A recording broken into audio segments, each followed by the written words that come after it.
Hello guys, good morning. So to this video guys, magtra-transplant tayo ng moringa or marunggay sa Ilocano. So ayan, maliit na kasi yung guys, paso na pinagpunlaan ko noon. So ililipat natin dito sa malaking paso para yung ugat niya mas makaluwag-luwag para mas madaling lumaki. So ayan guys, intro, pasok!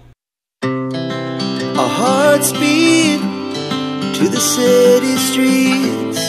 We began to feel the fire.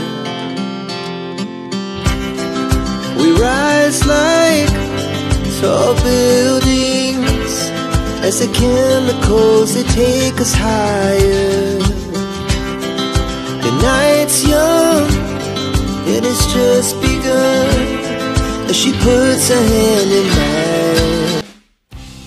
So yan guys, may dalawa tayong paso dito. Maganda yung quality ng kanyang soil, and itong 10 dati ito guys, yung 8 pinamigay ko sa mga kaibigan ko. So ito, may tinira akong dalawa para mayroon tayo ng mga susunod na new generation na tanim na moringa or marunggay sa Ilocano.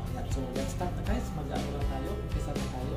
So dito, meron tayo isa dito, dalawang paso na malalaki. So ang gagamitin natin. So ayan, bukalin natin ito.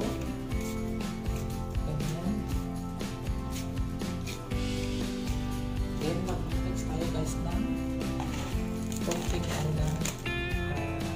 eggshell. Maganda kasi itong eggshell guys.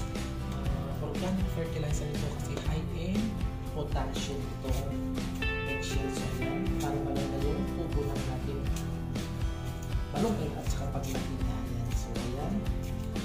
So since na-mix na natin yan guys, ipak natin itong ating ginawang pinagpulaan para hindi makatay. Dahan-dahan lang guys. Yung maibukan natin yung plastic. Yan, buntuin natin.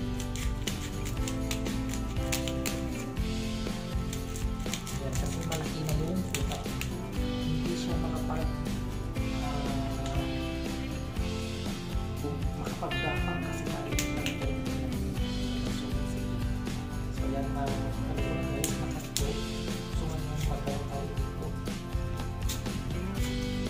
Dahil sa mix yung lupa doon sa internet natin eggshell. So, hindi siguro yan. So yan, tuloy na natin.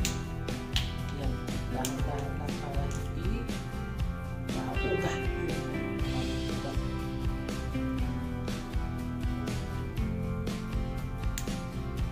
Nakuha na natin kasi as you can see yan, dami na ugat. So yan, nililipat natin sa malaking paso.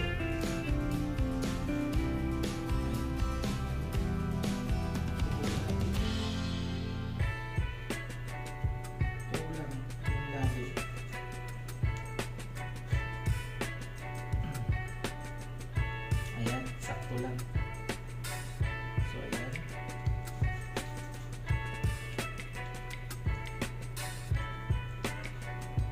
So ayan.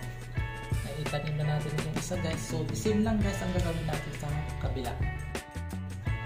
So yan guys, yan na, na-transfer ko na sa malaking paso yung ating malunggay guys. Ayan, so i-update ko kayo kung lalaki ito. Ayan, so hanggang dito na lang itong ating pag-aalaga o pag-transplant ng malunggay. Bye-bye, thank you for watching. Yeah!